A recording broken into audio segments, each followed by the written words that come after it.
Paano kung isang araw, magising ka sa hinaharap, at makita mong mali lahat ng desisyon mo? Ito ang kwento ng batang nakakita ng kanyang kinabukasan. Isang batang tamad ang humiling na makita ang kanyang kasalukuyan, ngunit ang nakita niya ay hindi niya inaasahan. Matapos makita ang sarili niyang matanda, marumi, at nag-iisa, nagbago ang lahat. Panoorin ang nakakaantig na kwento ng pagbabago, disiplina, at pag-asa.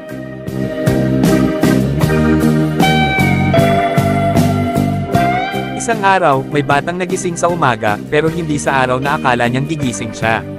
Sa halip, nagising siya sa hinaharap, at nakita niya ang sarili niyang matanda, malungkot, at nag-iisa. Pero paano ito nangyari?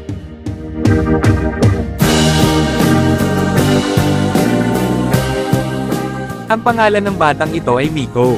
Isa siyang masayahin, pero tamad at walang pakialam sa kinabukasan. Hindi siya nag-aaral ng mabuti, puro laro, puro cellphone. Hanggang isang gabi, humiling siya.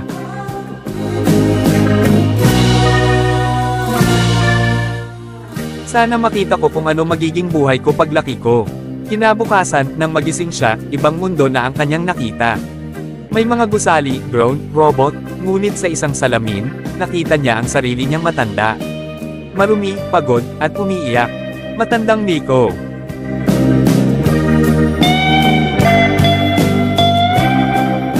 Kung sana lang, pinagsikipan ko noon. Natakot ang batang si Miko. Tumakbo siya, tinawag ang pangalan ng mga kaibigan niya, pero wala ni isa. Sa isang sulok, nakita niya ang lumang cellphone niya, basag, may nakasulat.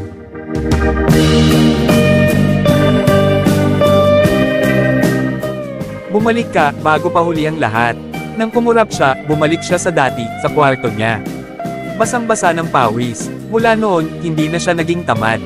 Pinagsikapan niyang magbago. At sa bawat pagkakataon, lagi niyang naaalala ang mukha ng matandang siya, isang paalala na ang kinabukasan ay ginagawa ngayon.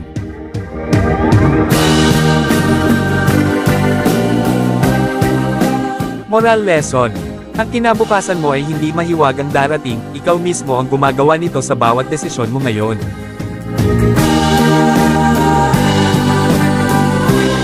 Kung makikita mo ang kasalukuyan mo ngayon, anong parte ng buhay mo ang gusto mong baguhin?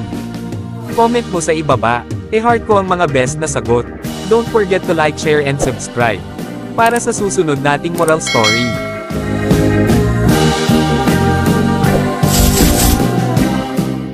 Thank you for watching and supporting Gerald Discovery Channel.